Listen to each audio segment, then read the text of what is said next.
Ever wondered what it was really like to be a Viking?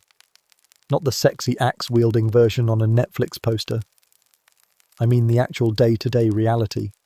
Bad food, cold feet, and a 50% chance of dying from either a rival clan or an infected goat bite.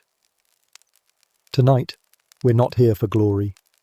We're here to peel back the wet, wool-covered curtain on one of history's most misunderstood jobs, being a Viking at the end of the Viking Age.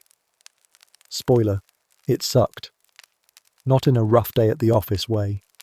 More like farming in frozen mud while your religion collapses and your teeth fall out kind of way.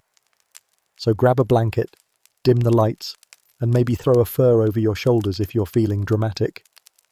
We're heading into the fading years of the Northmen, where the longships were slower, the gods quieter, and the glory long gone.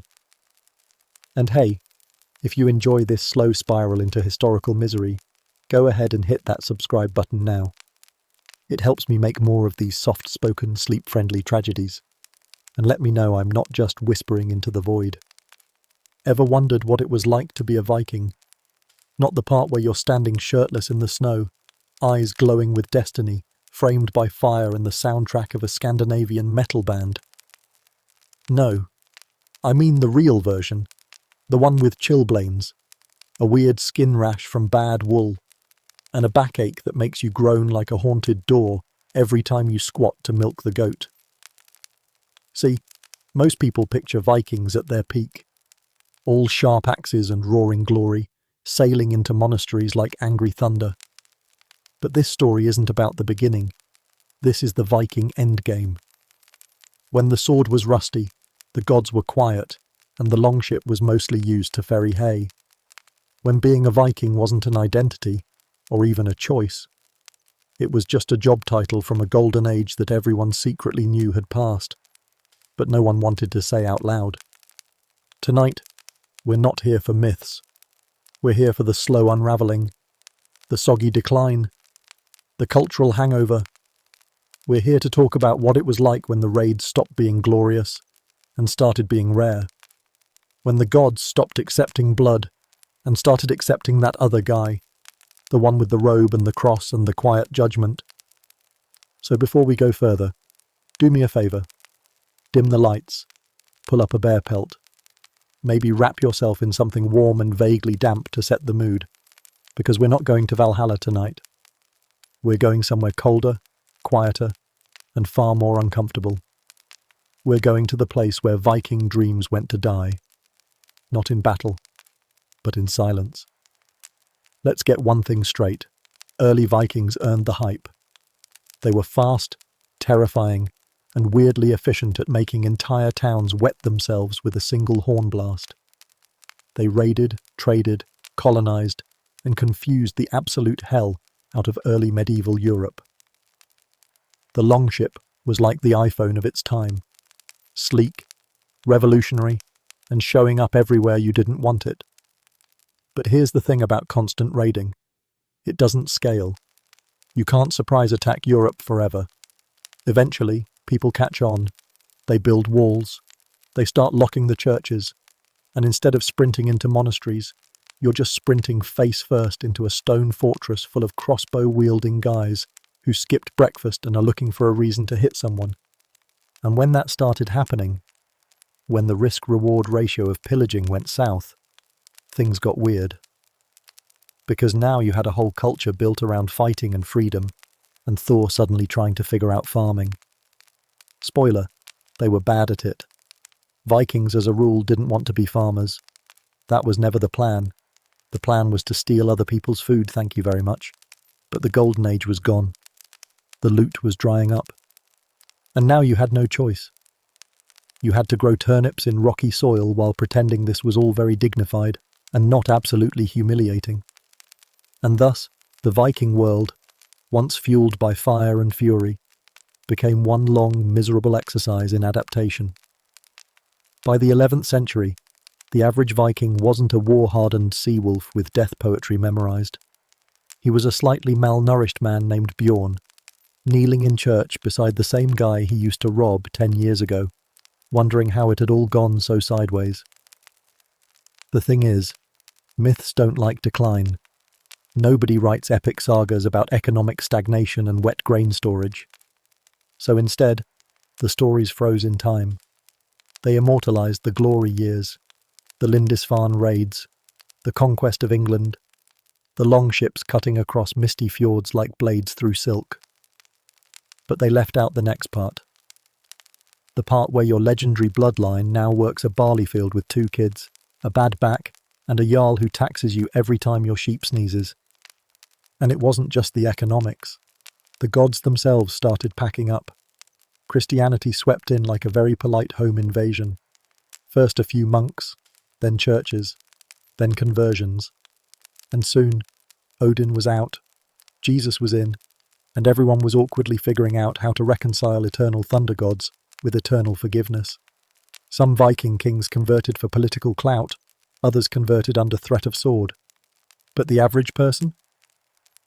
They just watched in silence as their shrines were dismantled, their old rites forbidden, and their stories replaced by Latin prayers and long sermons about not stabbing your neighbour, which, frankly, was the one thing the Vikings had going for them. But religion alone doesn't kill a culture. It takes more than that. Like, say, climate change. Enter the Little Ice Age, a multi-century streak of colder, harsher winters that made farming even harder and sailing more dangerous. Crops failed, colonies collapsed, Greenland settlements vanished like they'd been erased by the gods themselves. It wasn't Ragnarok exactly. It was slower, sadder, less fire, more mildew. And still, they tried to hold on, to keep the dream alive. They carved dragons on their wooden beams. They whispered the old names. They sang the old songs in dimly lit halls. But it wasn't the same. Not really. Because now the ships stayed docked, the swords gathered rust, and the sons of great warriors practiced kneeling instead of raiding. There's something especially tragic about cultures that don't die in battle, but simply fade. The Viking world didn't get a last stand. It didn't get a dramatic, heroic death. It just slowly became irrelevant, swallowed by the same tides it once mastered, overwritten by kings and churches and systems that didn't need axes or epics, just compliance. And so, this is where we begin. Not with glory, but with exhaustion. With a people trying to remember who they were while pretending not to notice who they've become. Not warriors, not explorers, not God's chosen. Just men. Cold, taxed, and hoping their last chicken survives the winter. Because the end of the Viking dream wasn't a scream, it was a long sigh. And that's the part we're going to tell. So settle in. It only gets worse from here. So the Viking dream ended in mud and mediocrity. But what was it actually like before the rot set in? Time to peel off the fantasy like a wet fur cloak and figure out who these people really were. Let's start with the obvious. No, Vikings did not wear horned helmets. They didn't charge into battle yelling "Rah!" like background actors in a fantasy movie. They didn't all have six-packs, perfect braids, or smouldering glances that could melt a glacier. The real Vikings? Dirtier, sadder, colder. And, as we'll explore in excruciating detail, much more confused about their place in the world. The word Viking itself wasn't even an identity. It was a job title. Like butcher, or blacksmith, or part-time coastal terror. To go Viking was to go on an expedition, which usually meant raiding, pillaging, light murder, and hopefully a decent haul of loot. It was something you did, not something you were. Nobody was born a Viking. You became one by signing up for the worst crews imaginable. So already the myth cracks. The image of a unified Viking people, marching under the banner of Odin, united in blood and glory. Nonsense. Vikings came from scattered, independent Scandinavian communities. Norway, Denmark, Sweden, and they spent as much time raiding each other as they did raiding Europe. The idea of a Viking nation is like imagining all pirates lived in one big pirate city, with scheduled staff meetings and matching outfits. Most people in Viking Age Scandinavia were farmers. That's it. Just regular, exhausted, overtaxed landfolk trying to wrestle food from soil that hated them. And once in a while, when times were hard, and they were always hard, someone would get the brilliant idea to hop on a boat, sail across the sea, and see if England had any monasteries left to rob. Viking raids were not noble quests. They were desperation, wrapped in fur and fueled by hunger. And here's the thing no one tells you in Viking fan fiction. Most people who went Viking were not elite warriors. They were just guys. You, me, the weird neighbour with the limp. You got a sword if you could afford one. If not, you got a stick and a pep talk. Your shield might have been repurposed from a barn door. And your armour? Huh. What armour? If you were lucky, you had a helmet that didn't smell like dried fish and regret. But let's say you were one of the few who did make it to a raid. Congratulations. You've now got an increased risk of dysentery, hypothermia, violent death, or getting lost in a fog bank for 3 weeks while the crew eats rats. If you survive, you might get a handful of silver. If you're really lucky, maybe a tunic that doesn't have holes in it. Then it's back home to tell stories, exaggerate how many guards you killed, and pretend the blood on your clothes isn't yours. Now, let's talk lifestyle. The average Viking's life expectancy hovered around 30 to 40 years, and that's being generous.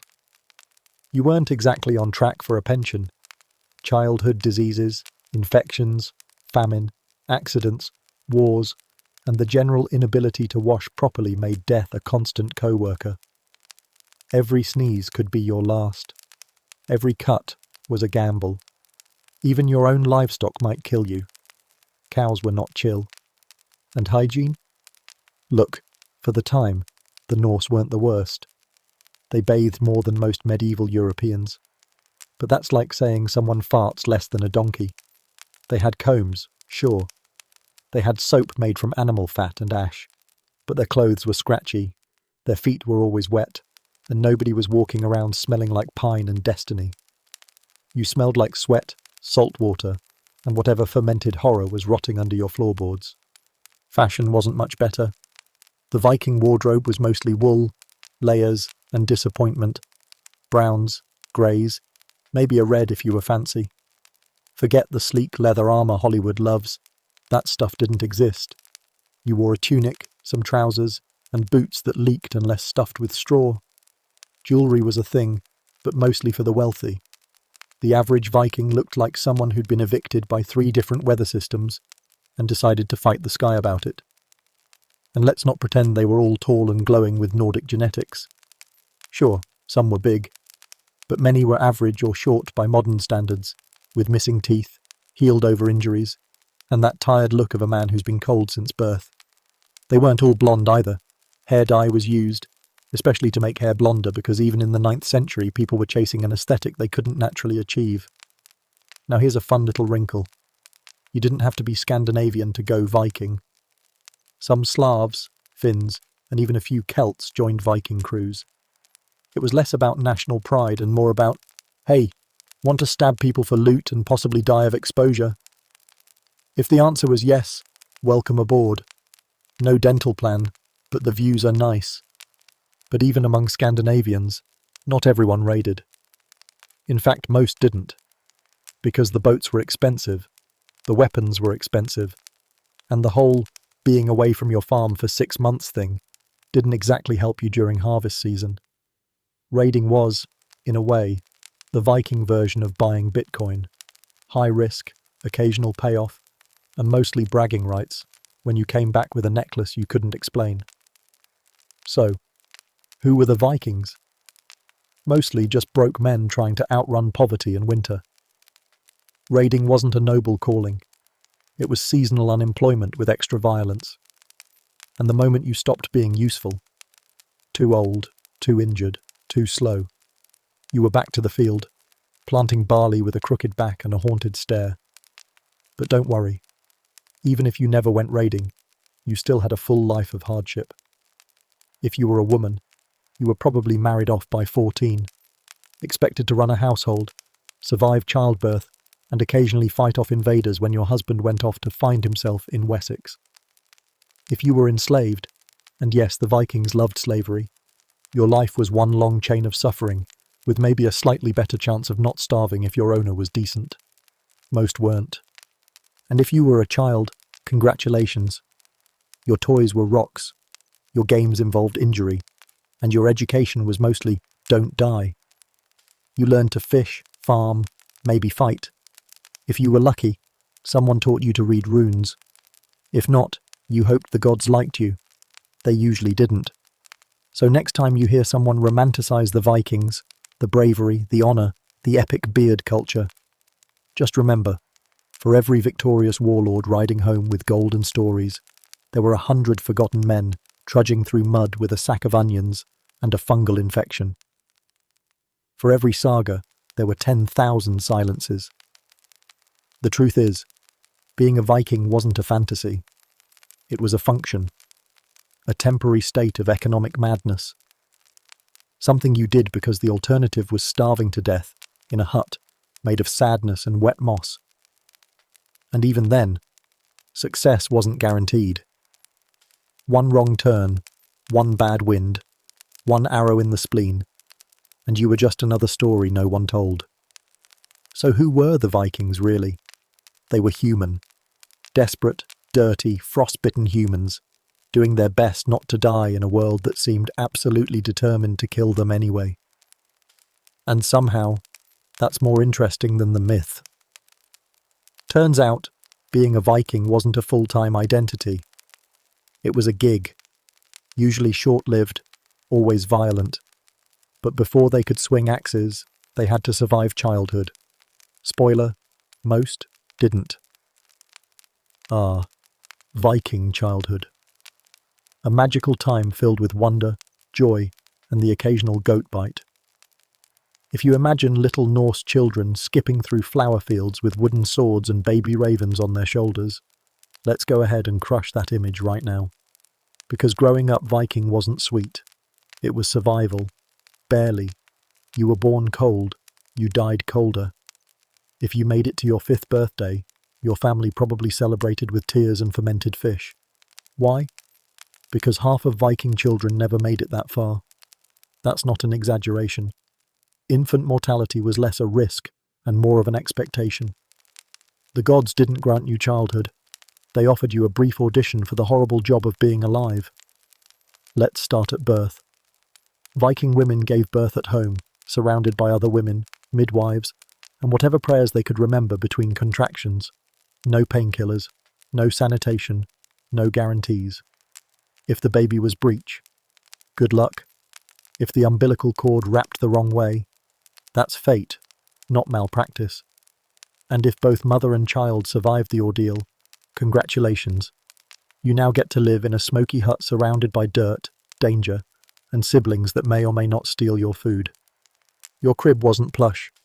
It was a carved wooden trough stuffed with wool, moss, and hope. No mobiles dangling above your head, unless you count spiderwebs. No lullabies either, unless you count your father muttering angrily about taxes and the smell of wet shoes. And once you did grow up past the size of a bread loaf, the fun really started.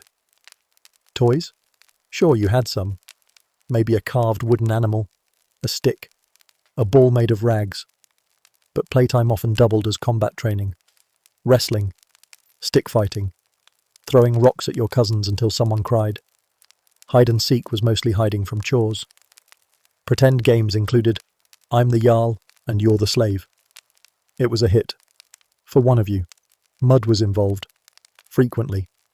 You rolled in it, fought in it, probably ate some. Clean clothes were theoretical. Showers didn't exist. Baths were infrequent and deeply suspicious. And if you got lice, well, so did everyone else. It was practically a rite of passage. Education was simple. Stay alive, and try not to embarrass the family. If you were a boy, you learned how to row, how to throw a spear, how to tend the goats, and how to skin something without crying. If you were a girl, you learned to weave, cook, clean, deliver babies, and possibly murder an intruder with a butter knife if needed. You know, soft skills. There were no schools unless you count sitting near an elder while they yell at you for touching the sword rack. Reading was rare, writing even rarer. Most education was oral, passed down through stories, sagas, and the occasional yelling. If you wanted to learn the runes, you had to find someone who knew them and wasn't too drunk to explain. Most didn't bother. Religion was taught early and often. You knew the names of the gods, their preferred sacrifices, and how to carve their symbols into things you didn't own. Odin was cool but terrifying. Thor was strong but dumb. Loki was that uncle you only saw at funerals. The gods were everywhere, in the trees, in the storms, in the weird shadow behind your house that everyone refused to acknowledge. Faith wasn't comforting. It was something you feared into submission. Clothing? Let's talk about that. If you were lucky, you got your older siblings' hand-me-down tunic, patched so many times it technically qualified as armor. Your shoes were leather sacks that let water in and heat out. And your winter coat? Whatever animal died recently. If it fit, it was fashion.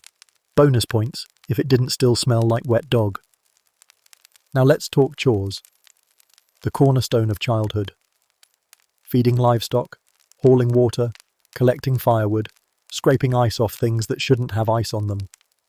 You didn't have free time. You had less miserable time. Fun was a side effect, not an activity. Meals were functional. Breakfast might be porridge. Lunch was probably fish. Dinner? Also fish. Or stew. Or fish stew. Vegetables existed, allegedly. But most calories came from whatever was available and didn't kill you in the first bite. And food was never guaranteed. Famine wasn't rare. It was seasonal. And speaking of seasonal, let's talk about winter. Winter in Viking childhood was not cozy. It was months of darkness, freezing temperatures, and everyone in your house pretending not to smell the chamber pot. Kids shared beds. Sometimes entire families slept in the same room, under the same pile of itchy, damp furs, listening to each other snore and cough and slowly go mad from cabin fever. And then there were the accidents. Oh, the accidents. Farm tools, open fires, livestock with attitudes, boats, cliffs, knives, diseases, wolves. You lived in a world where absolutely everything was trying to kill you, including your own family if you forgot to shut the barn door during a snowstorm. Survival was a group project, and you were the underperforming member everyone had to drag along. But not everything was bleak. Some kids did laugh, some did play. They told stories around the hearth. They raced across frozen lakes. They dared each other to sneak into burial mounds or say rude things about the gods. They had crushes. They carved little boats. They dreamed of seeing the world. And then they were told to churn butter and stop daydreaming because the goat got loose again. For boys, there was always the looming threat of the sea, of being chosen for a raid. You'd watch the older men train, row, fight. You'd hear their stories, mostly lies, and think, maybe one day you too could go Viking.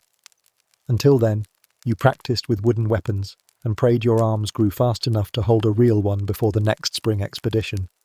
For girls, the future was even more predictable. Marriage, early, usually arranged, sometimes to someone twice your age with strong hands and bad breath. You were expected to raise a family, keep a household, and somehow not die during childbirth. If you were lucky, you got to choose your own husband. If not, well, too bad. At least your dowry included a goat, and if you didn't fit into either role, if you were sick, disabled, different, life got even harder. The Norse world was practical, not merciful. Value was measured in work, not worth. If you couldn't pull your weight, you were a burden, and burdens rarely lasted long. So no, Viking childhood wasn't idyllic. It wasn't even decent. It was short, rough, cold, loud, and occasionally interrupted by religious festivals that involved blood, fire, and strong alcohol. Childhood was not protected. It was not coddled. It was a probation period for adulthood, and the gods weren't giving out second chances.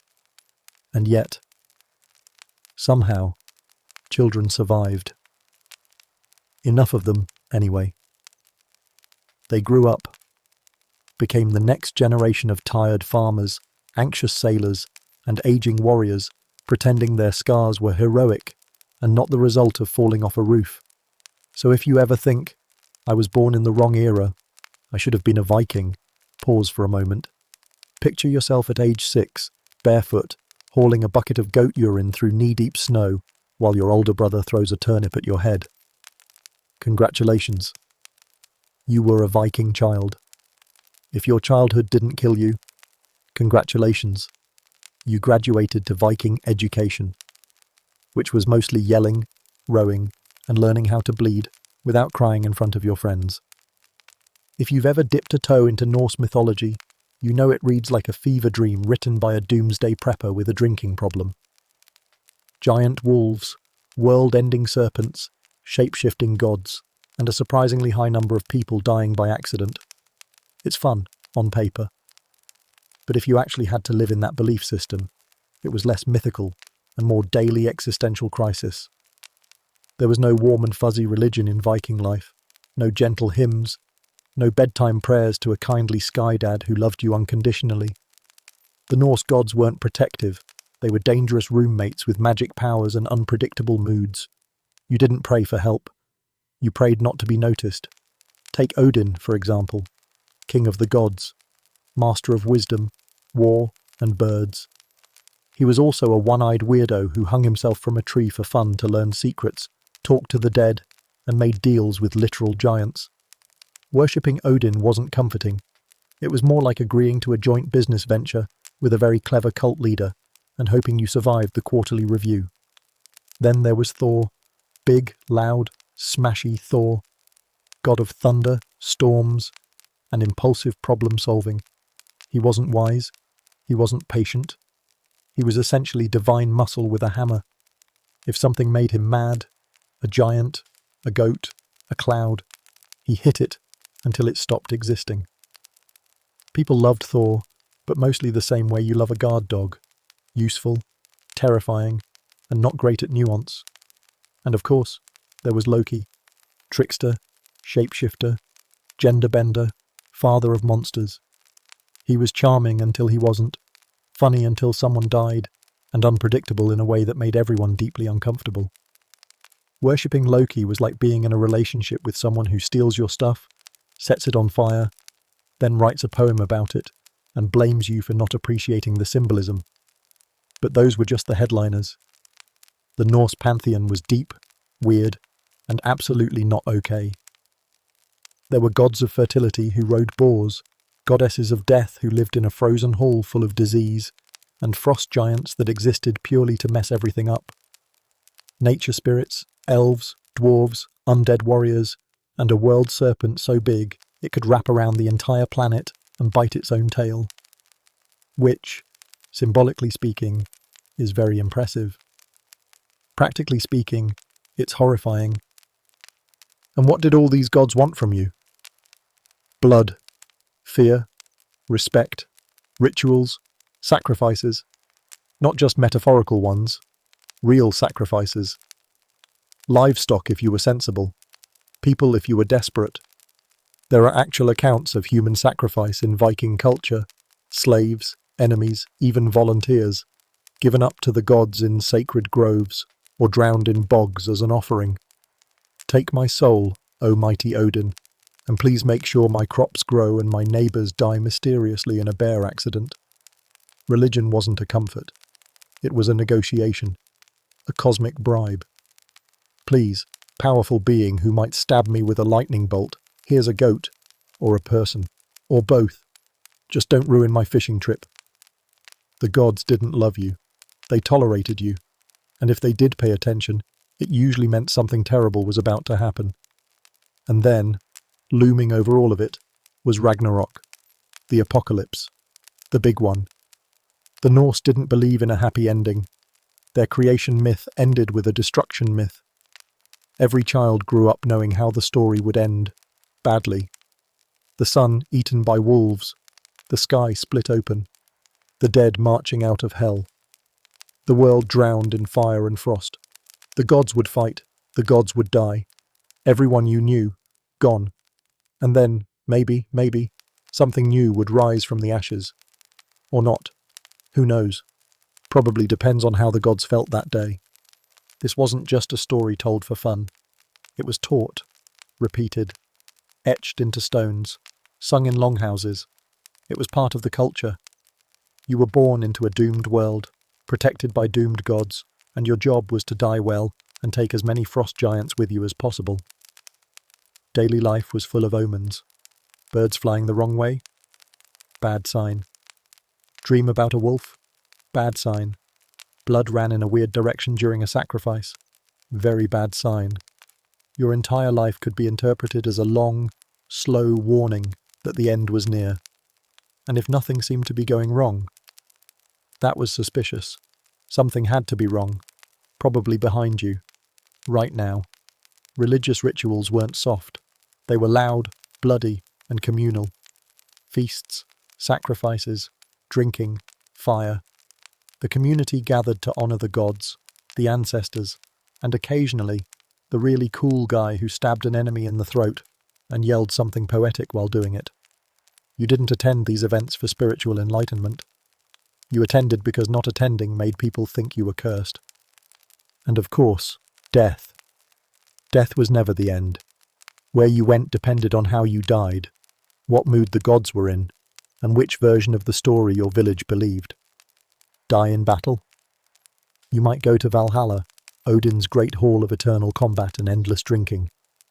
Or you might end up in Folkvanga, a quieter, chiller afterlife run by the goddess Freya.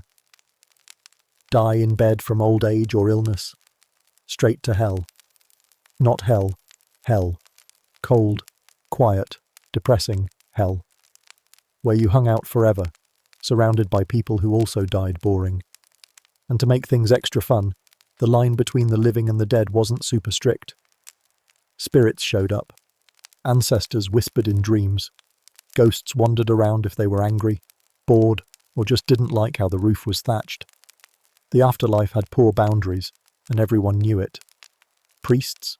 There weren't many. Religion was more decentralized. Chieftains, elders, respected women. They led rituals. Everyone participated. Everyone knew the stories. And if you were caught disrespecting the gods, there weren't polite interventions. There were consequences. Sometimes social, sometimes spiritual, occasionally knife-related. Now imagine being a child in this world. Your bedtime story isn't the cow that found a rainbow. It's the sky is going to explode and you'll probably die screaming.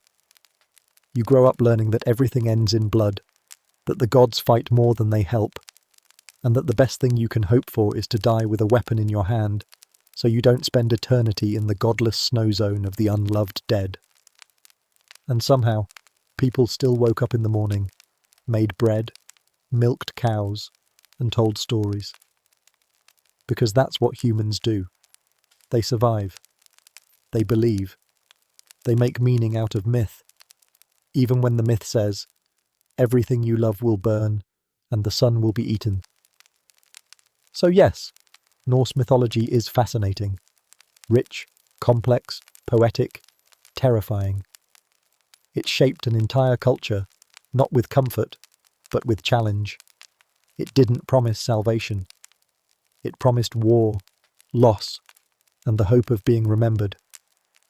The gods weren't there to save you. They were there to inspire you, and to remind you that even they weren't safe. Because if Odin can die, so can you. So light a candle, whisper a prayer, but don't expect an answer, unless it's thunder. Once you knew how to hold a weapon and scream convincingly, it was time for the big leagues, raiding. Think of it as a startup with a 70% casualty rate and 0 benefits. Let's talk about that hustle.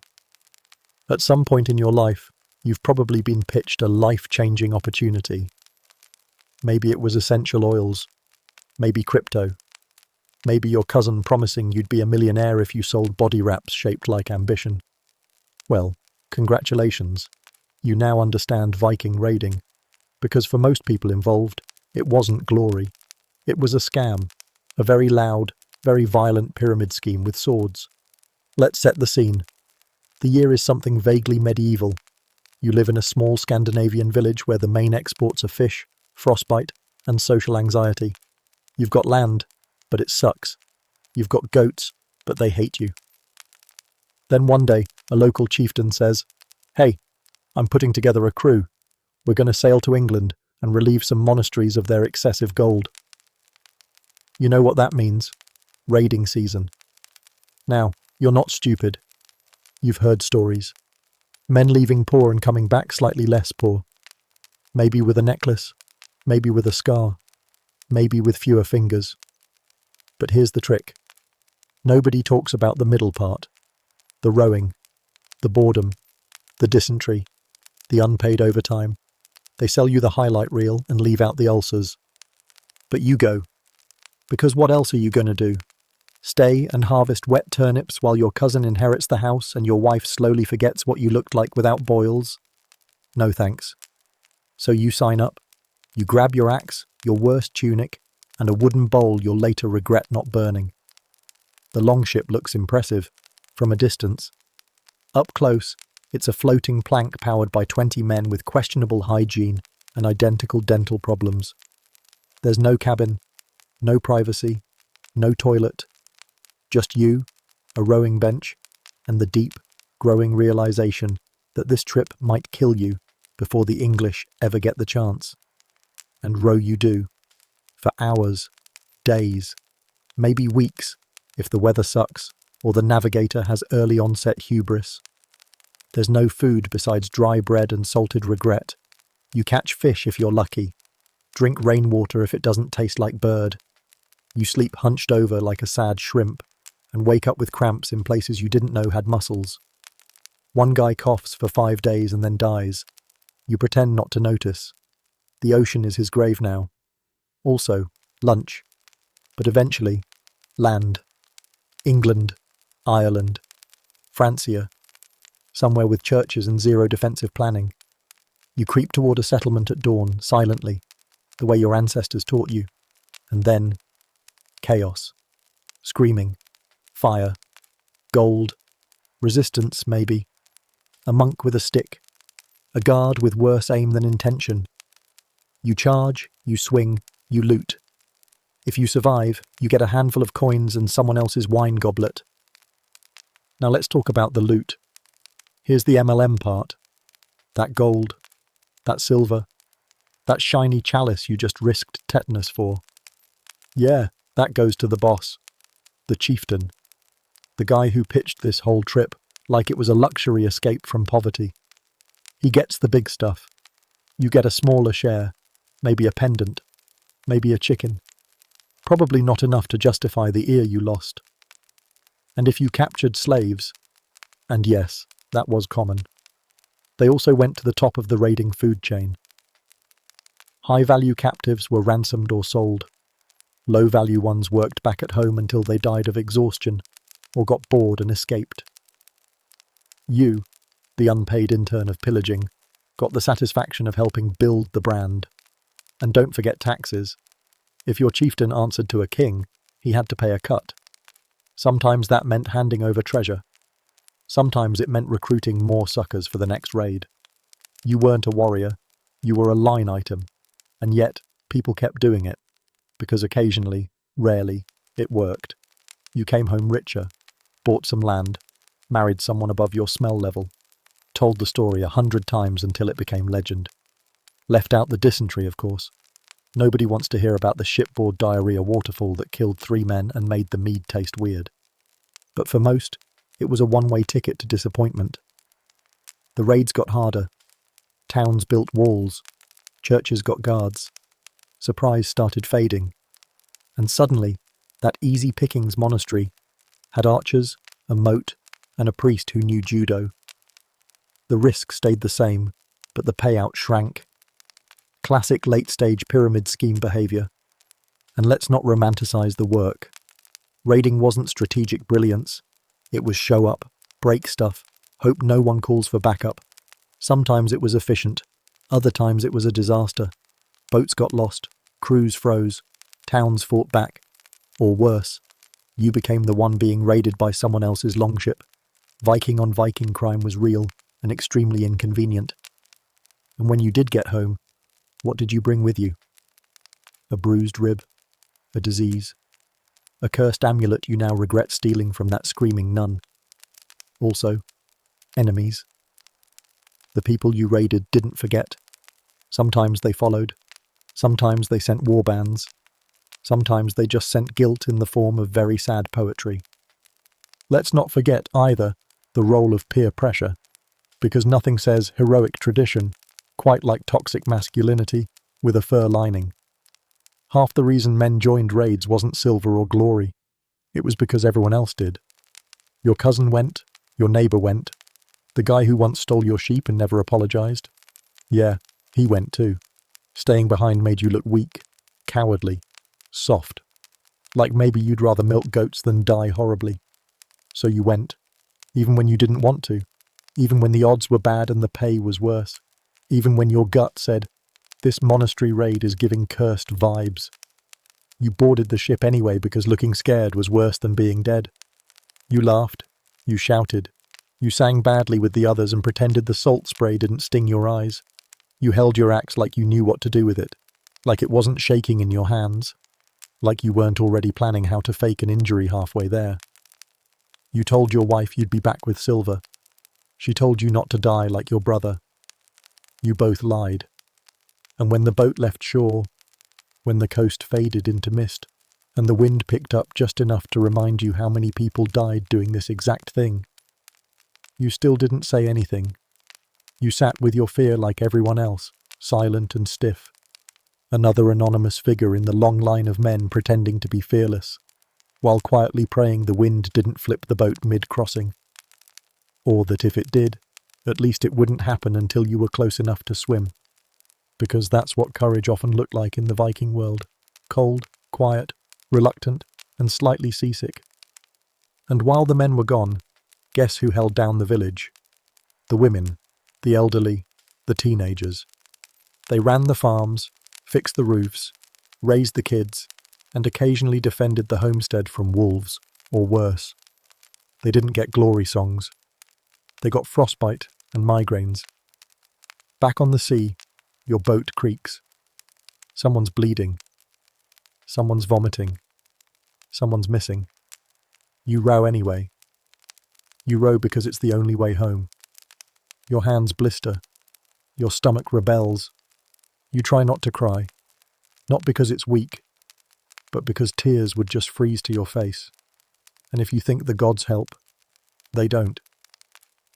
Odin might bless the bold, but he also watches with amusement when your mast snaps in a storm and half your crew gets eaten by bad luck and gulls. Thor might protect you from giants, but he doesn't give a single toss about dysentery. In the end, you crawl home with a souvenir infection, a slightly better knife, and a story so embellished it technically counts as fiction. Your village welcomes you. Kind of. They're mostly annoyed you didn't bring back more spoils. You get a pat on the back, a bowl of soup, and a vague sense that you might be doing this again next year. So yeah, raiding. The original multi-level misery, where the top gets richer, the bottom gets liver disease, and everyone pretends it's worth it because the alternative is starvation in a house that leaks from all 6 sides. Was it glory? Sometimes. Was it hell? Often. Was it optional? Not really, because in the Viking world, if you weren't raiding, you were farming. And frankly, getting stabbed in England was sometimes preferable to scraping mud off barley roots while your goat judges you. Welcome to the Golden Age. It's a bit mouldy. And when the glory dried up, you went back to the farm, because nothing says, fallen god of the sea, like scraping manure off your boots while crying into a turnip. So raiding didn't pan out. You didn't come home with gold, glory, or a mysterious scar that looked good in torchlight. What now? Well, now you farm. Welcome to the real Viking life. Mud, cows, cold, and the gnawing suspicion that the gods have ghosted you permanently.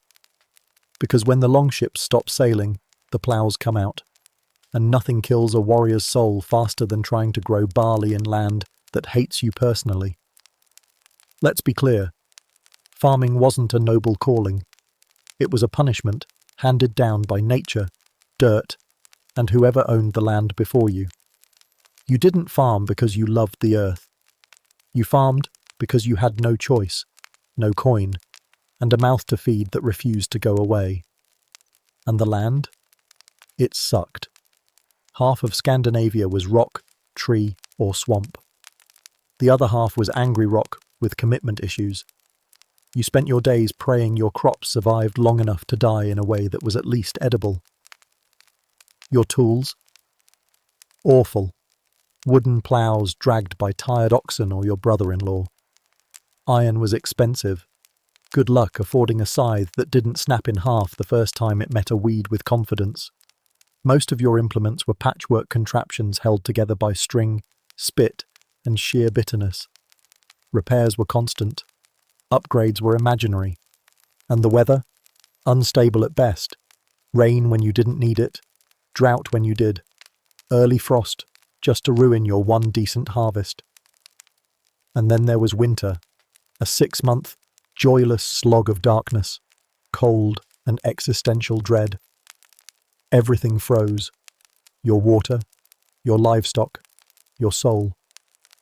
Snow seeped through the walls like nature's tax collector. You huddled by a smoky fire, wrapped in wet fur, eating pickled cabbage and questioning your life choices. The smell? Incredible. Think mold, manure, goat armpit, and fish stew that's gone a little too legendary. Your clothes never dried. Your socks, if you had them, were made of woven regret. Bathing was rare, which worked out, because so was soap. The entire house smelled like survival, sharp, sour, and gently haunted. Let's talk livestock. Cows, sickly, uncooperative, prone to death for reasons no one understood. Pigs, angry sacks of disease. Sheep, fluffy escape artists with a death wish. Chickens, fine, unless you liked sleep. Every animal you owned was either plotting your downfall or halfway there already. And when they did die, which they did, constantly, it wasn't just sad, it was catastrophic. Losing a cow could mean starvation, or worse, you had to ask your neighbour for help, which meant you'd owe them something, forever. Crops, barley, rye, oats, not sexy. You didn't grow grapes or olives or anything that tasted like joy. You grew what didn't die immediately, and even then, pests came. Birds, bugs, fungal plagues. One day, your field looked like a future. The next, it looked like an omen. You prayed, begged, tried rituals, threatened your own plants. Nothing helped. The dirt was cursed, the rain had moods, and the sun couldn't be trusted to show up when scheduled. Storage? Oh yes, you tried. Root cellars, clay pots, hanging things from the rafters like a medieval pantry crossed with a crime scene. But preservation was a gamble. Mice got in, mould appeared, your dried meat turned green, your grain got damp, and the pickled fish fermented into something legally classified as biological warfare. Every winter was a culinary horror movie starring you and your last sad turnip. Housing?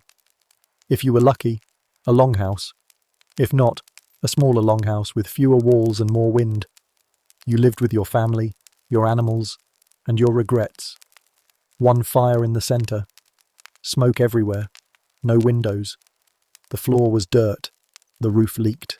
Privacy was a myth. Everyone saw everything. Sleeping, eating, fighting, giving birth, dying. There were no secrets. Just shared misery in very close quarters. Chores? Endless. Unforgiving. Cyclical in a way that felt almost personal. Feed the animals. Milk the goat, assuming the goat hadn't frozen or wandered off again. Patch the roof. Again, because apparently thatch only lasts until the next insult from the sky. Fix the cartwheel that cracked from the last frost. Chop the wood that would burn too fast. Haul the water from a stream now partially frozen and aggressively uphill both ways. Stir the stew, which wasn't really stew, just hot disappointment flavoured with root vegetables. Try not to collapse under the slow, crushing pressure of a life that only stopped being hard when you were too dead to notice. And even then, someone would probably yell at your corpse for slacking. You didn't wake up early. That implies sleep. You just never really stopped being awake.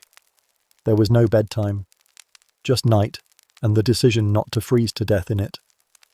Sleep came in fragments, usually stolen between wind gusts, barking dogs, and the sound of water dripping somewhere ominously inside the house. Rest was accidental, a luxury, a myth, like summer. Marriage didn't help. Your spouse was probably just as exhausted and equally unimpressed by your ability to tie knots or lift things. Affection was expressed through shared tasks and mutual suffering. You carried the wood while they yelled at the chickens. They stirred the pot while you tried to keep the fire alive with wet kindling and prayer. Arguments weren't about passion or betrayal. They were about whose turn it was to keep the goats from eating the roof again. Romance was practical. You survived together or not at all. No one had time for poems. Love was knowing when to hold the ladder, or when not to mention that the stew tasted like sock. If someone brought you a rock that could be used as a hammer, or found your missing boot in the snow, that was practically a love letter. And if they smiled, actually smiled, you knew you were living in a golden moment, or hallucinating from hunger. Either way, you held on to it. Because in Viking life, love wasn't a story sung around fires. It was a shovel passed without asking. It was fixing a leak in silence. It was not killing each other when the last candle went out. Children. Oh, you had them. Dozens, ideally. Most didn't survive. The ones that did were put to work as soon as they could lift something heavier than a spoon. They carried firewood, fed animals, scared off birds, and learned early that happiness was a suspicious luxury. You didn't raise dreamers. You raised future labour. Community was complicated. You needed your neighbours, but you didn't trust them. Someone always owed someone something. Favours stacked up like unpaid debts. Gossip was a weapon. Feasts happened, sure, but so did arguments over boundary stones and who accidentally let their pigs wander into someone else's barley. Violence was rare, but not unthinkable. A feud could start with a cow and end in a funeral. Religion came into it, of course. You prayed to the gods. You left offerings. You sacrificed animals. Occasionally people, but mostly goats. Not because you felt spiritually fulfilled, but because you were desperate. You needed the crops to grow. You needed the winter to end. You needed the gods to stop treating your farm like a joke. And if that meant bleeding on a tree stump and chanting about Thor, you did it. Because what else were you going to do? Science? And still, you kept going. Because that's what you did. You got up. You cursed. You worked. You hoped. You counted the days until summer, then the days until harvest, then the days until death. You endured, not because it was noble, but because there was literally nothing else on the menu. Farming was not the noble backbone of Viking civilization. It was the grim fallback plan when your dreams of raiding collapsed into reality. There was no glory in weeding cabbage with numb fingers. No songs about clearing animal dung before dawn. Just long, slow days, and the distant memory of a time when your ancestors were feared warriors instead of cold, damp vegetable enthusiasts. And yet, most Vikings were farmers. Not because they wanted to be, but because life has a way of putting a hoe in your hand and daring you to complain about it. So next time someone says, "The Viking life was epic," ask them if they've ever tried to survive 6 months of frozen goat farts and barley failure in a leaking house full of smoke and quiet despair. That's the real Viking story. And it smells like wet moss and fear. But fear not. You weren't ploughing alone. You probably had a spouse. Marriage in Viking times. Less candlelight dinner, more political arrangement, and passive-aggressive goat trading. If you've ever daydreamed about Viking romance, wind-swept cliffs, fierce-eyed warriors, passionate kisses under the aurora. I have terrible news. Viking love was about as tender as frostbite and just as preventable. It wasn't flowers and poetry. It was livestock negotiations, cousin math, and shared ownership of a damp goat pen. Marriage wasn't something you fell into. It was arranged, calculated, managed like a livestock auction with slightly more awkward eye contact. Love might show up later, if you were lucky, but it usually had to elbow its way past land disputes, in-law tension, and the growing awareness that your spouse snores like a bear with sinus issues. Let's start with the basics. You didn't choose who to marry. Your parents did. Maybe your uncle. Maybe the local chieftain who owed someone a favour. And you? You got to say if you were unusually lucky or threatening with a pitchfork. Otherwise, congratulations. Your lifelong partner was selected based on property lines and how many cows their family could promise. Dowries were key. These weren't symbolic. These were survival packages. A few silver coins, maybe a cloak, a weapon, a slave if the family was fancy. It was less "I love your daughter" and more "I'd like to rent your bloodline in exchange for these 3 moderately healthy goats." And that was the good version. Now, if you were a woman, marriage meant many things. You'd become the manager of the household, the keeper of food, fire, and whatever loose children wandered in. You got some respect, especially if you were sharp with accounts and could stab a thief without ruining dinner. But it also meant constant work, constant childbirth, and the mild terror of waking up pregnant again and not remembering when it happened. And yes, Viking women had more rights than many medieval counterparts. They could divorce, own property, run a business. But that didn't mean they were cuddled. It meant they were expected to do everything and not die doing it. You weren't the lady of the house. You were the house. The insulation, the glue, the disaster management system. And if you were a man, congrats. You were now expected to provide food, protection, moderately stable roofing. You ploughed the fields, fixed the fence, occasionally tried to explain your feelings using only grunts and passive aggression. Romantic gestures included sharpening her tools, not forgetting her name, and not bringing back diseases from raids. The bar was low. It was underground. As for the wedding? Oh yes, there was a ceremony. It involved feasting, drinking, legal documents, and often a symbolic sword exchange. Because nothing says commitment like, "Here, this is what we'll threaten each other with during arguments." The wedding night wasn't a delicate affair either. You were expected to get to work, immediately, privacy optional, awkward silence probable. Your wedding gift? Land you couldn't farm and neighbours you couldn't trust. Maybe a nice patch of bog. Maybe a cow that hated you. And the unspoken agreement that if either of you died of exposure, wolves, or drama, the extended family would sort it out over a jug of very angry mead. Now, let's talk love. Did it exist? Technically. Couples grew fond of each other. Some were even affectionate, in a "don't die on me this winter" kind of way. But public displays were rare. Poetry was a luxury. You expressed devotion by patching holes in the roof and not selling your spouse for silver. Holding hands was for special occasions, like dragging a body out of the snow together. Intimacy was functional. Bedrooms weren't separate. You shared space with kids, grandparents, goats, possibly a drunk cousin asleep in the fireplace. You whispered sweet nothings like, "Did you hear something outside?" and "Please don't throw up again." Sexy. And let's not pretend monogamy was strict. Affairs happened. Some Vikings had concubines, chieftains especially. Technically legal, emotionally disastrous. A second partner meant more mouths to feed, more drama at the dinner table, and more reasons to sleep with one eye open. But hey, if your livestock survived, who were you to complain? Divorce was possible, usually initiated by women. Grounds included domestic violence, abandonment, or general uselessness. If a man couldn't provide, protect, or stop weeping openly into the grain sacks, the wife could leave. Sometimes she even took property with her. It wasn't easy, but it was there. Just another sign that Viking relationships weren't about magic, they were about management. Children came quickly and often, not out of desire, but necessity. High child mortality meant having as many as biologically possible just to keep the house from going extinct. Parenting wasn't sentimental.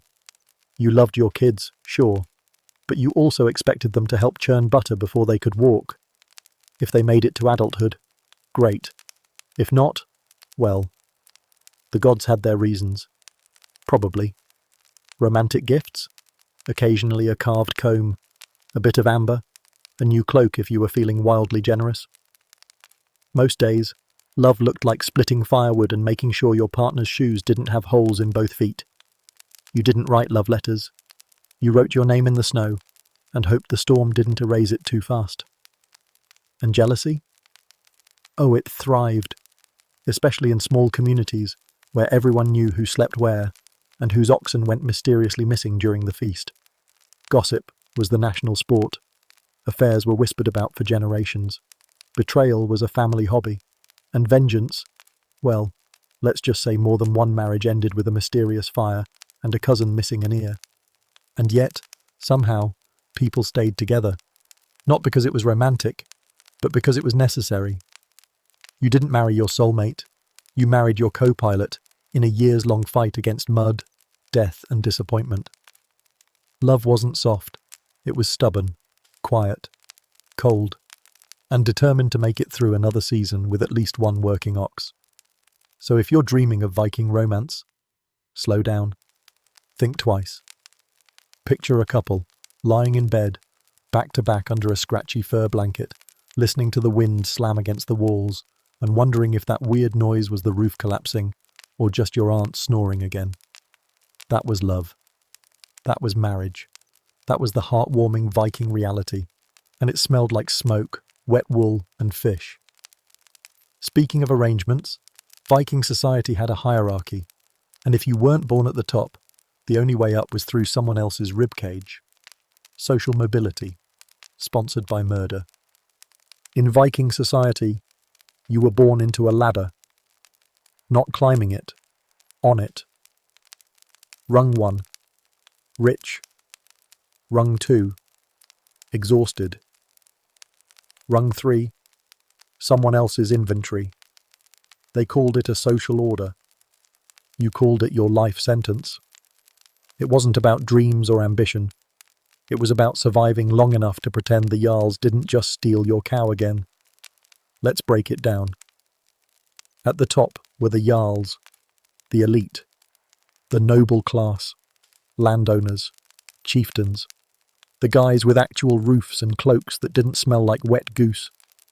They had swords, boats, jewellery, slaves, and the rare luxury of owning both socks. These were the people who didn't farm unless it was to pose for a saga painting. Jarls didn't work. They ordered. They demanded. They collected tribute from the poor and favours from the desperate.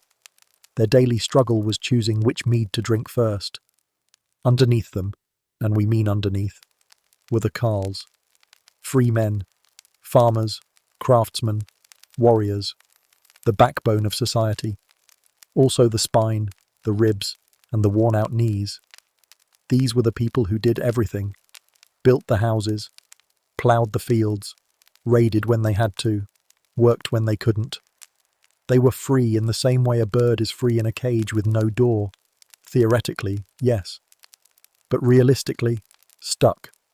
Always one bad harvest or a rude tax collector away from ruin. Then, at the bottom, and by bottom, we mean buried under centuries of suffering, were the thralls.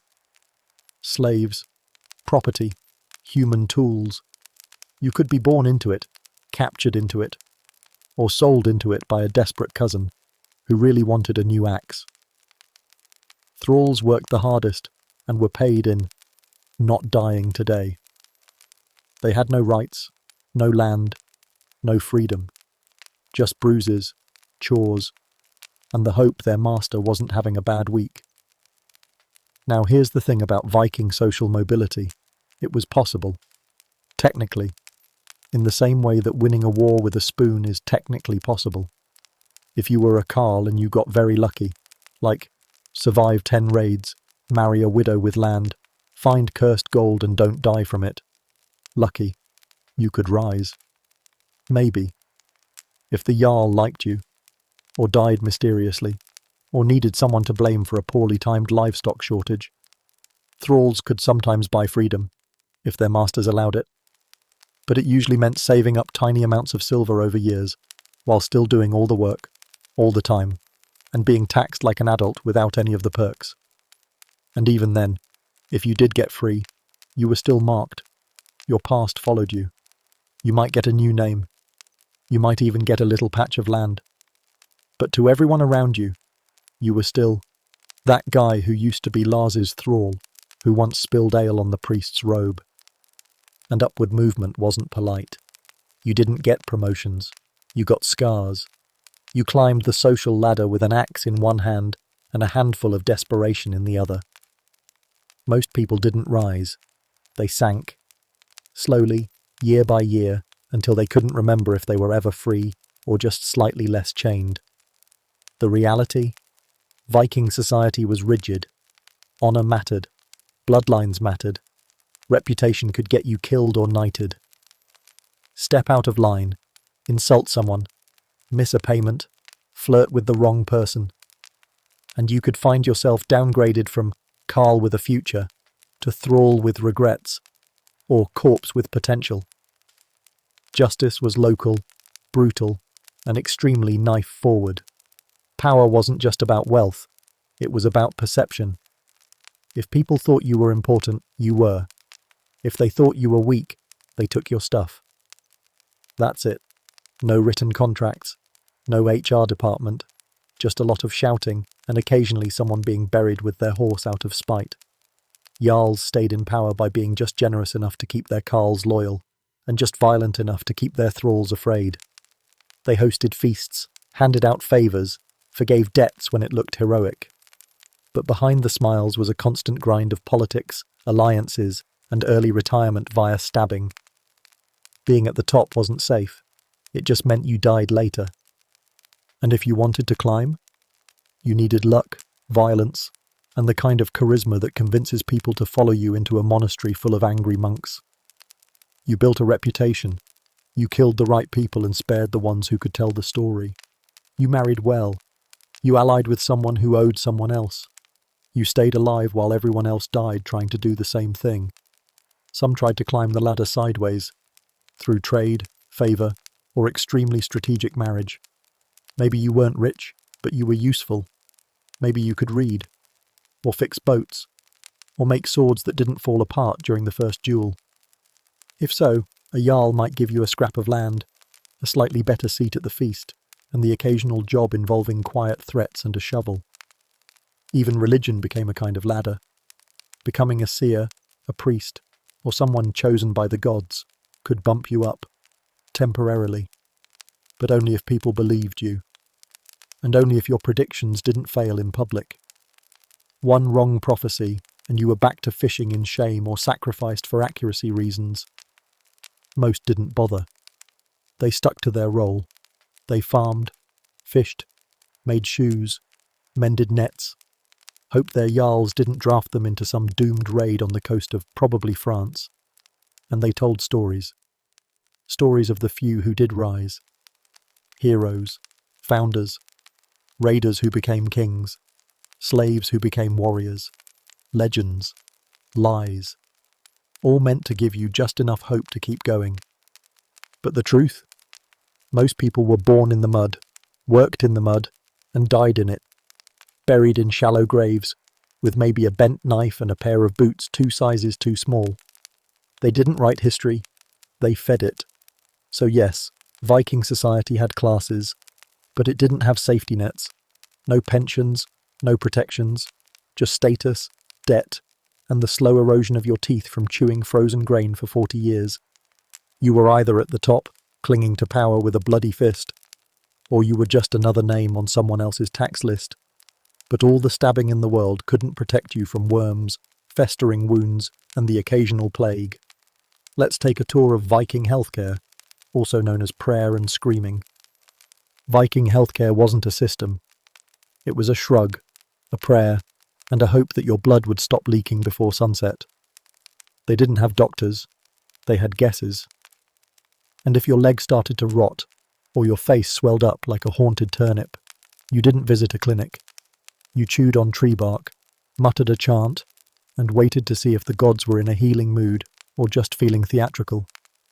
There was no germ theory, no wash your hands memo. Most ailments were blamed on spirits, curses, bad air, or that one time you disrespected a sacred tree. You got sick? That's the gods punishing you. Got better? That's because the gods changed their minds. Treatment plans included praying to Thor, bloodletting with rusty knives, or rubbing herbs on your wounds while a very old woman shouted about snakes. Disease ran the village like a drunk chieftain.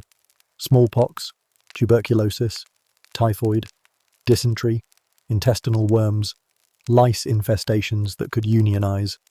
You name it. If it could grow, ooze, or explode from a human body, it made a guest appearance. Most Vikings were walking plagues wrapped in wool. You didn't get sick. You were sick. Always. The only question was whether you were functional sick or grave sick. And let's talk hygiene, or the complete lack of it. Baths were rare, but not unheard of. In fact, Vikings bathed more than some of their European neighbours, which made them smell slightly less like hot armpit and failure. But soap was animal fat mixed with ash, and your loofah was probably a stick. If you lived near a hot spring, congratulations. Otherwise, you were scraping dirt off with a knife and pretending it was exfoliation. Toilets? A hole in the ground, maybe. Or the forest. Or the same spot the pigs used. No plumbing, no privacy. Just a strong wind and the hope you didn't squat on a snake. Sanitation wasn't a priority. Garbage went outside. Chamber pots went anywhere. Drinking water and sewage had a long-term, very toxic relationship. If you wanted clean water, you boiled it. If you couldn't, you died. But with a very authentic Viking experience. Dental care? There was no brushing, no flossing, no concept that teeth needed maintenance. You didn't clean your teeth. You endured them. Cavities, infections, gum rot. These were standard features, not problems. Tooth pain was your body's way of saying, you're still alive, unfortunately. And when things got really bad, the answer was simple. Rip it out with pliers and drink until you forgot where your mouth used to be. And yet, some Vikings had fashion teeth. That's right, they filed grooves into their incisors and canines, not for dental health, for looks. Battle intimidation, probably a little social flexing. Imagine being covered in mud, parasites, and guilt, and still deciding, yes, now is the time to carve stripes into my face bones, so people know I'm both poor and dangerous. It was the ancient version of eyebrow slits, but with more blood and fewer mirrors. Medical treatment varied wildly. You might find a healer who actually knew what they were doing. Maybe they learned herb lore from someone who wasn't entirely hallucinating. Plants like yarrow, juniper, and nettle were used for wounds, fevers, and whatever else needed soothing. But most treatments boiled down to apply plant, say words, wait, or just skip the herb and go straight to the yelling. Sometimes that worked better. Surgery existed, technically, but it was less skilled medical intervention and more emergency carpentry performed by someone whose main qualification was not fainting at the sight of blood. You had a deep cut? Congratulations, someone would stitch it with a bone needle, thread made from animal sinew, and optimism. Maybe they'd rinse it in mead if they were feeling fancy. Maybe not. Broken limb? Splint it with sticks, tie it with whatever wasn't currently holding the roof together, and scream until you either passed out or became spiritually detached from your own body. That was the anesthesia, volume and faith. Amputation, that wasn't a decision. It was a community event. First, you'd need a very sharp blade. Second, a block of wood to bite down on until your teeth cracked. Third, a friend strong enough to hold you still and committed enough not to tell others how loudly you cried. It was brutal, desperate, and almost always done too late. Sterilization wasn't a concept. You didn't clean tools. You wiped them on your shirt and got on with it. Infection wasn't a risk. It was an inevitability. Wounds turned black. Flesh swelled. Fevers came like divine punishment. And if you somehow lived, you were the lucky one, and also probably permanently maimed. There were no antiseptics, no antibiotics, no follow-up visits, just raw survival, guesswork, and sometimes maggots, which, fun fact, were occasionally seen as helpful because at least they ate the dead tissue. You didn't leave surgery with a prescription. You left it with a limp, a scar, and a story that ended with, "And then I screamed until I saw God." If you had a mental illness, you were either touched by the gods or just the weird guy who eats moss and speaks to ravens. Depression, anxiety, trauma, all present, all untreated. People coped by drinking, raiding, or screaming into the forest. Emotional wellness was not on the cultural agenda. You kept your thoughts to yourself and hoped the voices in your head stayed helpful during harvest. Children, constantly ill, constantly dying. Infant mortality was so common, you didn't name the baby until it proved it had the stamina to outlive a fever. Kids grew up fast because most of them didn't grow up at all. If you made it to 10 with all your limbs and no major worm infestations, you were considered battle-ready and ahead of schedule. The elderly? If you lived past 40, you were a miracle. A cryptid. People probably asked you for wisdom and then ignored your advice because you had all your teeth filed and talked about the old days like a haunted crow. Most people didn't get old. They just wore out like damp shoes and collapsed mid-task, while everyone respectfully stepped over them until the stew was done. There were no hospitals, no clinics, no formal medical schools. Just local healers, women, elders, or weird guys with bone collections. They treated wounds with moss, stopped bleeding with ash, and might diagnose you by throwing bones on the floor and interpreting the mess. If you got better, they were a miracle worker. If you died, it was your fate, and probably Loki's fault. Oh, and don't forget the leeches. Not because they helped, because they were there. They were in the water, on your skin, in your life.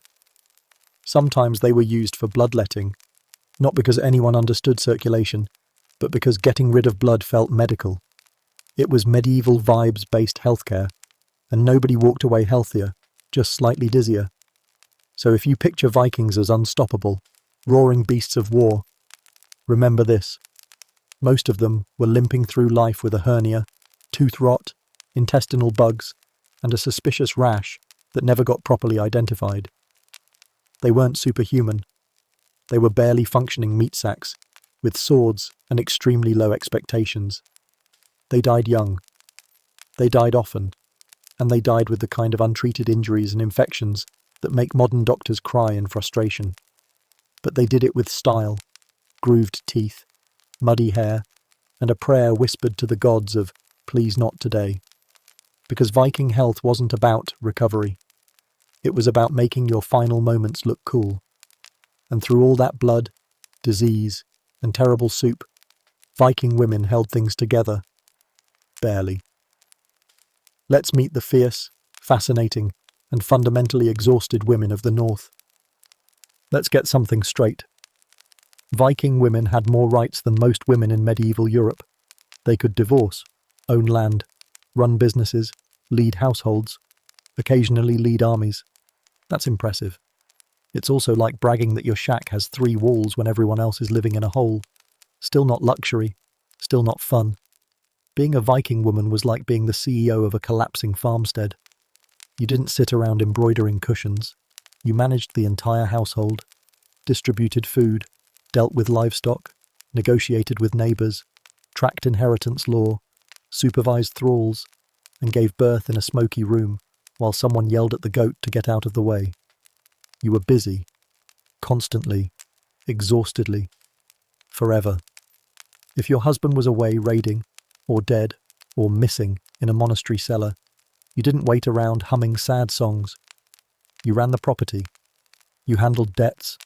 You made sure the harvest didn't fail, the cows didn't wander off, and your thralls didn't stab each other again over spoiled fish. Viking women were the backbone of the entire operation, and also the elbows, knees, and emotional core. And you did it all while pregnant. Always. Viking birth control was cross your fingers, and maybe he drinks too much mead and forgets. Childbirth was dangerous, common, repetitive. You had no hospital, no sterile tools, and the midwife might be a well-meaning cousin with zero training, but a great sense of drama. And if you died in childbirth? The gods weren't even surprised. They probably had a line ready for you. Pregnancy was like playing dice with a snake. Prenatal care didn't exist. Neither did vitamins, ultrasounds, or beds that didn't smell faintly of wet moss and blood.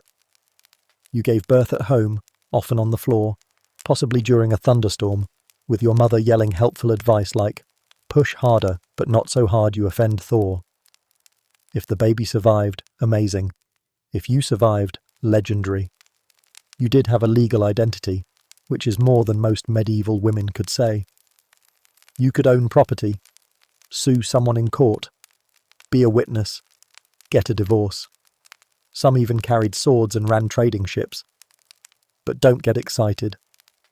For every Shield Maiden saga, there were 100 women buried in unmarked graves, having never left the village except to fetch water and carry a sack of turnips home. And even when women did fight, it wasn't glamorous. You didn't get custom armour or battle music. You got a headache, a hand-me-down axe, and a firm sense that your presence was tolerated, but not exactly welcomed. The average Shield Maiden fought out of necessity, not destiny. And she probably spent the next 3 weeks picking gravel out of her skin while someone lectured her about humility. Marriage, a contract, a negotiation, a livestock merger with emotional side effects. You could say no, sometimes, if you were lucky. But usually, your parents arranged it, sealed it with gifts, and hoped your new husband wasn't prone to stabbing things when angry. You could divorce him later, sure, but that just meant starting the survival game all over again, now with fewer options and more judgment. Divorcing your husband meant standing up in public and declaring it, loudly, 3 times, like a weird breakup spell. You needed a good reason. Abuse, neglect, bankruptcy, or just general incompetence. But if you did it, you kept your dowry, possibly your kids, and definitely your in-laws' eternal hatred. Which is fine. You weren't attending their feast anyway. Of course, divorce meant you were now a single woman in a society where food was seasonal, winter was lethal, and every man with 2 goats thought he was a catch. Survival post-divorce was hard. You could remarry, if your reputation wasn't ruined. You could move back in with family, if they weren't dead or broke. Or you could live alone and become the mysterious widow who mutters about curses and hoards dried fish. Let's talk about work. There wasn't a job market. There was every job. Women spun thread, wove cloth, brewed ale, dried fish, milked animals, gathered herbs, cured meat, and maybe, carved a little bone jewellery to sell at market if they had 5 spare minutes and both hands still intact. Rest wasn't a concept. Leisure was sitting down while gutting something. And while you were doing all of that, you also had to navigate Viking gossip. Village drama was basically an Olympic sport. Who said what? Who was sleeping with whose thrall? Who let the stew burn? If someone's goat went missing, you bet there were whispered theories. As a woman, your reputation was everything. Lose it, and suddenly you were That widow, or the one with the evil eye. Even your bread could be accused of witchcraft. Clothing was wool, heavy, itchy, layered. Your status was shown by how colourful your apron was and how many brooches you could afford without selling your second-best goat. Fashion was practical. Layers to survive the cold. A knife at your belt to survive everything else. Viking chic was weather-beaten and absolutely done with this nonsense. When you died, your funeral reflected your social status. Rich women might be buried with keys, jewellery, imported combs, and maybe even a sacrificed thrall or horse if your family was dramatic. Poor women got whatever could be scraped together. A wooden spoon, a knife, a blanket that didn't quite reach your feet. Either way, your burial was designed to show the gods how competent you'd been, not how happy you were. Were Viking women strong? Absolutely. They had to be. Were they respected? Often, yes. But strength and respect don't equal happiness. You could be both powerful and miserable, resilient and exhausted. The truth is, Viking women weren't superhuman icons of freedom. They were human. Tired, overworked, witty, furious, and deeply, deeply sick of everyone forgetting to replace the firewood pile. So yes, compared to their medieval neighbours, Viking women had rights. But that just meant they had the legal capacity to suffer officially, with paperwork. But even the strongest women couldn't stop the cultural landslide.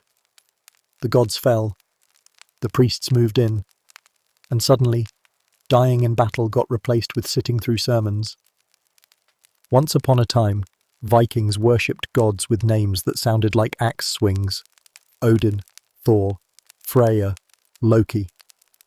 These were deities with tempers, personality disorders, and a flair for dramatic weather. If you wanted a good harvest, you made a sacrifice. If you wanted a good death, you died with a sword in your hand and a cool quote on your lips. It was bloody, chaotic, and deeply metal. Then Christianity showed up with a book, a bell, and an awkward smile, and things got complicated. It didn't happen overnight. Odin didn't clock out, and Jesus didn't stroll in wearing sandals like, "Hello, I'll be managing your afterlife now." It was gradual, like mould, or taxes. Priests arrived first, quiet, persistent, suspiciously clean. They preached about forgiveness while standing uncomfortably close to the pig pen, and they offered an afterlife that didn't require dying in combat or being eaten by wolves. Just faith and tithes, but mostly faith. To a lot of Vikings, it sounded fake, like really fake. No mead halls in the sky, no hammer-wielding thunder god, just clouds, angels, and no weapons allowed. Where was the fun in that? Valhalla was an eternal feast, with friendly brawls and wolf meat. Heaven was a no-shoes policy and an endless choir rehearsal. For warriors used to settling debates with axes, it was hard to get excited about eternal harp music. But Christianity had one massive advantage. It was organised. Norse religion was flexible, regional, and mostly oral. Christianity came with books, rules, letters from bishops, and priests who had actual dress codes.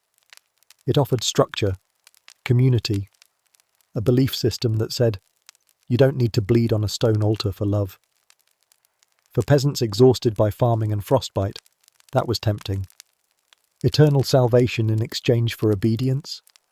That's a better deal than the Jarl ever offered. Still, the old gods didn't go quietly. There were decades of overlap. Odin in the morning, Jesus by dinner. People hedged their bets. Some families had crosses in one room and Thor's hammer in another. Some wore both symbols like religious insurance. Yes, I love Christ, but just in case thunder starts killing my goats again, I'm keeping this hammer charm. The gods watched each other awkwardly across hearths for generations. Kings played a big role in the switch. Once royal conversions began, the dominoes fell faster. If your king knelt to Christ, so did you. Or at least you pretended to. Christian kings banned sacrifices, outlawed pagan feasts, and replaced seasonal rites with boring church services and mandatory fasting. Suddenly, instead of dancing naked in the snow to summon a good harvest, you were eating dry bread and confessing to staring too long at your cousin. And the churches? Oh, they rose fast, made of stone, imposing, echoey. Suddenly the village centre wasn't the sacred grove. It was the churchyard, with sermons in Latin and wine you couldn't chug. Cemeteries changed too. No more burial boats or epic send-offs with flaming arrows and a horse. Now it was dirt, a cross, and quiet sadness. No one set fire to anything, and that alone made the funerals 87% less exciting. Also, Christian heaven didn't have a vetting process for coolness. In Valhalla, you had to die with honour, weapons in hand, and enemies at your feet. In Christian heaven, you just had to believe, which meant that guy who made wooden spoons and cried during goat births could now sit next to you for eternity. No offence, but that's not how elite warrior paradise is supposed to work. And let's not forget the PR campaign. Christian monks rewrote everything. The old gods became demons. Thor was downgraded from thunder god to angry hallucination. Freya became a witch. Odin, the All-Father, the war poet, the one-eyed knowledge dealer, was now some spooky forest ghost who needed to be exorcised. The sagas were edited, the myths sanitized. The wild, bloody poetry of Norse belief was replaced with doctrine, shame, and scripture readings that lasted longer than most marriages. Magic also took a hit. Seeresses, once respected for communing with spirits and advising kings, were now heretics. Practicing Seid, the sacred Norse magic, got you accused of witchcraft, which, in Christian terms, meant possibly evil and definitely a woman. People who used to be admired for predicting harvests were now publicly shunned for talking to the wind weirdly. To make things worse, the old festivals were rebranded. Yule, the great winter feast with meat, drinking, and fire.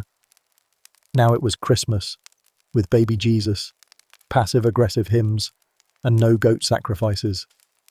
Even Easter, a pagan celebration of fertility and spring, got hijacked by a resurrection and a rabbit. The old ways weren't just erased, they were repackaged, with guilt. But perhaps the cruelest twist. The Christian God wasn't local. He didn't live in a tree, or whisper in the wind, or throw lightning at people who annoyed you. He was everywhere and nowhere. He didn't accept bribes. He didn't need animal blood. He didn't show up in dreams and demand a statue. He just expected faith. Blind, boring, passive faith. And that meant the gods of old, the ones who walked among mortals, shaped storms, and drank with their chosen, faded, one by one. Until there was just silence where thunder used to be. Still, some resisted. Some clung to the old stories. Some hid their idols in walls, whispered the old prayers before bed, and told their children sagas that were definitely just stories, and definitely not worship. But it wasn't the same. Not in a land where kings taxed you for skipping mass, and your priest had a direct line to heaven and the local magistrate. So yes, Odin retired. Thor was laid off. Freya's temple became a hayshed. The gods that once roared through the forests and surfed the clouds on sleighs of fire were reduced to bedtime tales and faded runes. And Jesus, polite but firm, moved in with scrolls, guilt, and a promise of peace that mostly meant sit still and stop hitting people with axes. The old world burned bright, briefly, beautifully, and bloodily. But the new one, it came with paperwork. With the gods out and the guilt in, the economy did what economies do best, implode. The silver dried up, the taxes showed up, and everyone started looking suspiciously at the piggy bank. For a glorious, muddy window of time, the Viking economy was simple. Take what you want, Sail away fast. Try not to die of tetanus. Raiding worked. It was fast, efficient, and involved a lot of yelling. You grabbed gold, livestock, the occasional monk, and boom, early retirement. But you can only rob so many monasteries before people start hiding their valuables and installing walls. So the Vikings pivoted to trading, then farming, then taxes. It all went downhill faster than a drunken ship on black ice. At first, trade seemed like a win. Vikings were everywhere. They sold amber, furs, slaves, swords, and soapstone. They bought silk, silver, wine, and stuff that made their home life slightly less unbearable. Markets grew. Ports bustled. Viking towns like Hedeby and Birka became economic hotspots. If by hotspot you mean slightly less swampy outposts where you could barter for soap without being stabbed. And then coinage happened. Cold, shiny, standardized misery. Suddenly, loot wasn't just shiny thing go in sack. It had value, weight, mint marks. Governments, real ones, started regulating silver content. So instead of judging wealth by how much gold you could eat off of, now you had to count coins, verify purity, and trust merchants who smelled like fish and spoke Latin. It was economics with math and guilt. But coinage brought problems. For one, it made hoarding easier. That silver ring you stole last summer melted down into coin and hidden in a sock, which meant fewer things were being traded and more were being buried. Inflation hit like a slap from Thor. As silver lost value, you needed more of it to buy the same stale bread. Suddenly, your 5 stolen chalices were worth a turnip and a firm handshake. Nothing ruins pillaging like poor exchange rates. Trade routes dried up too. Constant warfare, political instability, and the occasional Byzantine meltdown meant fewer ships were sailing. Piracy increased. Ironic, considering the Vikings invented that problem. Former raiders now found themselves being raided. You'd sail out with a cargo of pelts and come home with your pants missing and a dented ego. It was an economic ecosystem, made entirely of disappointment. Then there were the Jarls. Once noble chieftains with blood oaths and epic beards, now they were landlords. Tax collecting, rent hiking, goat counting landlords. They stopped leading raids and started writing laws. Bad ones. Ones that favoured their friends and made sure you paid 3 chickens and a barrel of butter for the right to exist on soggy land that probably flooded every spring. They didn't even fight anymore. They just sat on carved chairs and counted your grain. And just like that, Viking society shifted from honour and glory to debt and documents. You needed permits, land deeds, oaths of fealty. Everything had a fee. Want to fish that river? Pay a tax. Want to chop wood? Pay a tax. Want to not be arrested for breathing near a nobleman's tree? Pay a seasonal tax. It was bureaucracy with a side of winter depression, and the land wasn't helping. The soil was bad, the weather worse, and every other year came with famine, flooding, or mysterious goat diseases. Farming, already a miserable fallback career, became financial roulette. You could work yourself half to death, only to watch your barley drown, your sheep wander off, and your landlord raise the rent because the stars said so. There was no crop insurance, just prayer, frostbite, and the vague hope that next year you'd somehow invent potatoes. Coin-based economies also had a learning curve. People faked coins.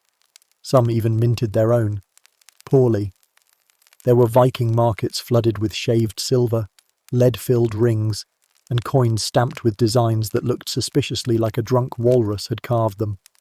Local authorities tried to crack down, which just meant more fines, more rules, more confused fishermen yelling, "But it was shiny!" Tax evasion became an art. People hid income in dried cod, buried silver in outhouses, pretended to be monks, claimed to be just visiting from another fjord, and thus technically exempt from barley tariffs. But tax collectors were persistent. They knew where your goats were. They knew who you married. They showed up with scrolls, soldiers, and the unshakable confidence of a man who's been promised a percentage. Meanwhile, the rich got richer. A handful of families controlled trade, land, and law. They could hoard grain during famine, then sell it back at a profit with a side of smugness. The rest of the population sank into debt. You could be born a free man, but one bad harvest, one sickness, one cow dying at the wrong moment, and you were working your way out of servitude for the next decade. Social mobility flatlined. Used to be, you could grab an axe, sail somewhere warm, and come back with gold and stories. Now you were stuck paying grain taxes to a guy named Erling who wore too many rings and smelled like cabbage.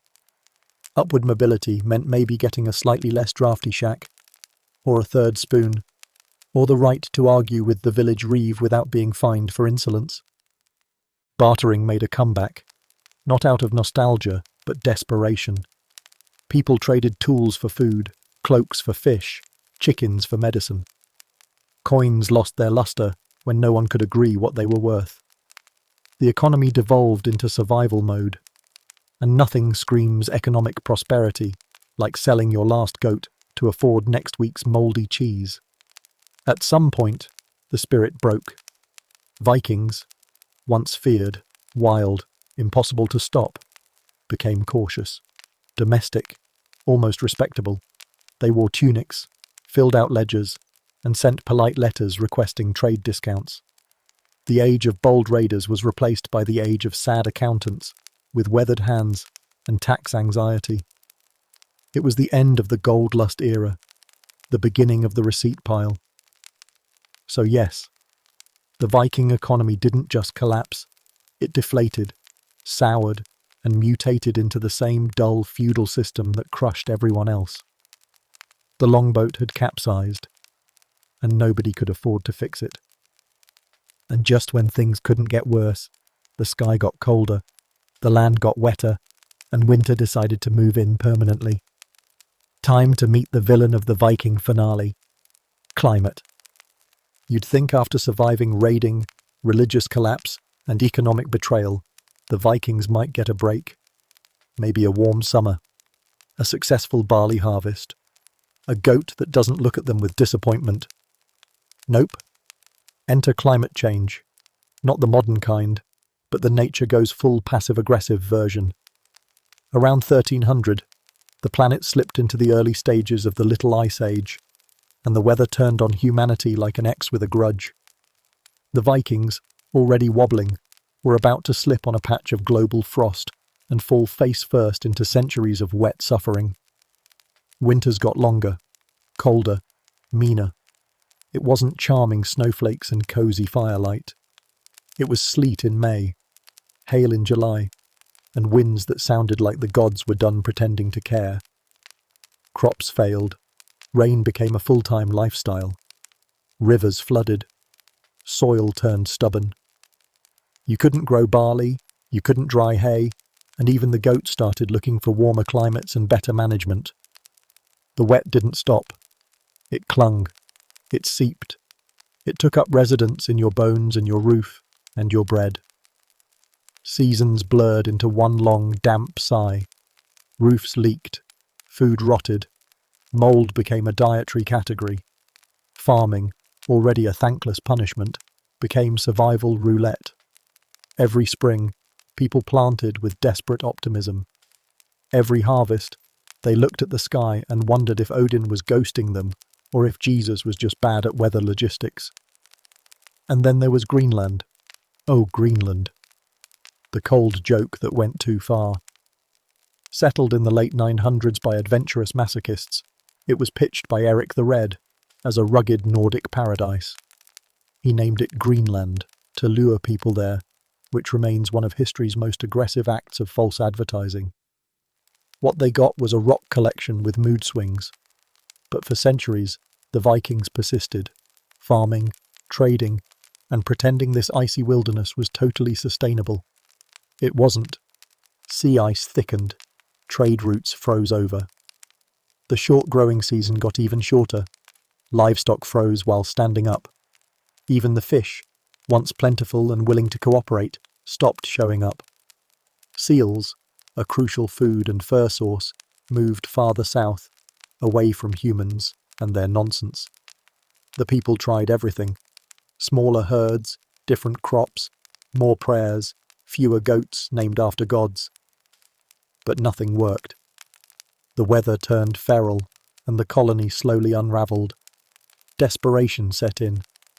Archaeological evidence suggests they tried to adapt, building smaller homes for warmth, burying their food deeper to preserve it, and even eating their dogs.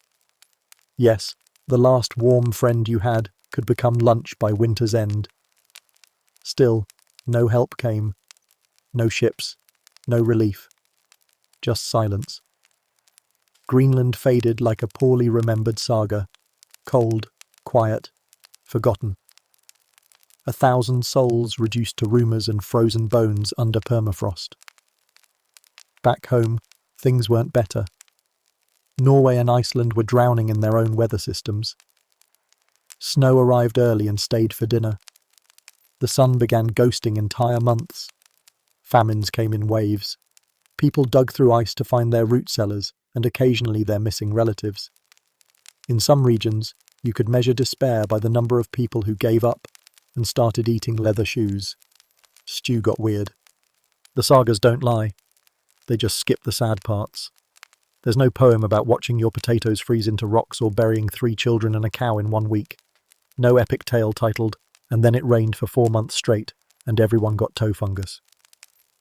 But that's what was happening. The Vikings, once fire-eyed and full of wrath, were now soggy, exhausted, and quietly giving up. Their enemies didn't defeat them. The sky did. And climate change doesn't care about your honour system. You could be a jarl with a legendary beard and still watch your grain stores rot. You could be a battle-scarred warrior who once took Paris and still freeze to death trying to milk an uncooperative goat in a blizzard. Glory didn't help you light a fire with damp kindling. It didn't stop your soup from tasting like regret and lichen. And the gods, old or new, weren't returning calls. The psychological toll, immense. People began to believe the world was literally ending. Some returned to old superstitions. Witchcraft trials and omens increased. If a goat tripped near a granary, someone got accused of sorcery. If your crops died 3 years in a row, clearly your neighbour was hexing your soil. Rationality, already on thin ice, slipped and broke its leg. When everything turns grey and nothing grows, people don't get wise. They get paranoid and flammable. Social structure? It broke like frozen thatch. People abandoned farms, moved inland, moved nowhere. They simply vanished into snowbanks, forests, or local legend. Entire villages collapsed without a sword being drawn. Not war, not plague, just hunger, despair, and too much rain. It was a cultural extinction in slow motion. You went to bed a Viking and woke up a wet, anonymous peasant just trying not to cough yourself to death. Even the architecture gave up. Longhouses leaked, churches tilted, buildings slid down muddy hillsides like depressed sleds. Entire hamlets became ruins without ever being burned, and no one had the money, or the energy, to rebuild. You patched the roof with seaweed, you lined your boots with straw, you named your shivering child after your last functioning spoon. Interior design was now cold chic, with a strong emphasis on functional dampness. Food? If it didn't rot, it froze. Dried fish was a luxury. Root vegetables turned to mush or stone. Bread got flatter and sadder. Protein came from creative sources. Moss-fed rats, previously decorative dogs, and in one case, a disoriented seabird that wandered too far inland. Forget feasting. You were lucky to chew. Winter dinner was mostly what's left, paired with 1,000-yard stare and digestive regrets. Spiritual faith? Tattered. After all, how do you believe in a just God, any God, when your sheep freeze solid, your daughter marries a turnip farmer out of hunger, and your roof collapses every equinox? People clung to rituals because they had nothing else. They lit candles, they whispered charms, They cried into porridge. The old magic had faded. The new magic was taxes and cold sermons. The divine had gone quiet, and the wind had taken its place. So yes, the climate turned. The sun bailed. And the Vikings, those hard, legendary, war-painted raiders, became shivering peasants, muttering about rainfall and quietly starving next to their silent ploughs. Their spirit didn't shatter in battle. It rusted. The end didn't come with a bang. It came with drizzle, and lots of it. With the crops failing and the cold settling into their bones, the Vikings reached for their swords one last time, and history handed them their coats and said, "Your time's up." It didn't end with a bang. It ended with a gurgle, a soggy thud, and a very confused man realizing that war glory doesn't mean much when you forgot your helmet. Viking warfare, once the stuff of terrified monk diaries and royal nightmares, lost its spark. The final swing of the axe wasn't triumphant. It was tired, rusty, misplaced in fog. The Vikings had been the gods of chaos. Then they started losing, badly, loudly, and more often than anyone with a sword-shaped self-image would prefer. For centuries they were legends. From Lindisfarne to Constantinople, their raids were precise panic wrapped in fire and bone. They burned towns, took silver, and sailed off looking like cover models for medieval dread. But by the late 11th century, the edge dulled. The raids got slower.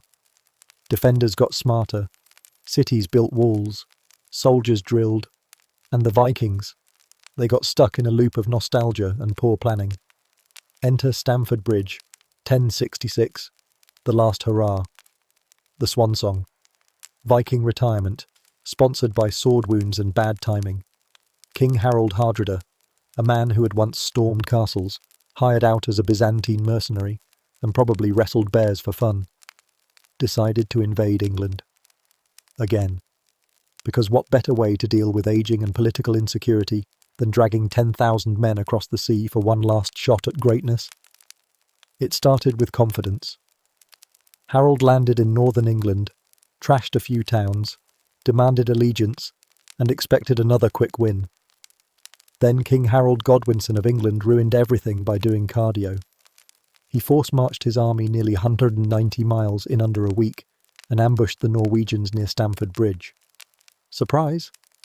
You're old, overheated, under-armoured, and now surrounded by angry Englishmen who didn't want to be invaded again during lunch.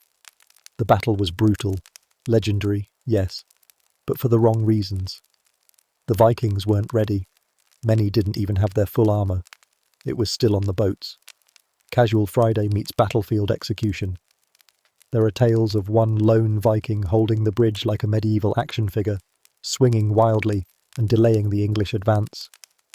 It's romantic, tragic, and also pointless. He died. Everyone did, including Harold Hardrada, who took an arrow to the throat and a one-way ticket to Valhalla, assuming they still let you in after that level of hubris. The defeat was total. What wasn't killed fled, limped home, or sank. Only a fraction of the Viking force made it back to Norway, and even they were now mostly anti-war. The Battle of Stamford Bridge marked the end of the Viking Age, not with a blaze of glory, but with the realization that the world had moved on. Glory now belonged to professional armies, siege engineers, and people who wore pants all year round. And that was the problem. Vikings didn't evolve. While the rest of Europe built cavalry units, crossbow squads, and military bureaucracies, the Norse clung to axes, boats, and the belief that yelling really loud still worked. It didn't. The surprise advantage was gone. So was the weather edge.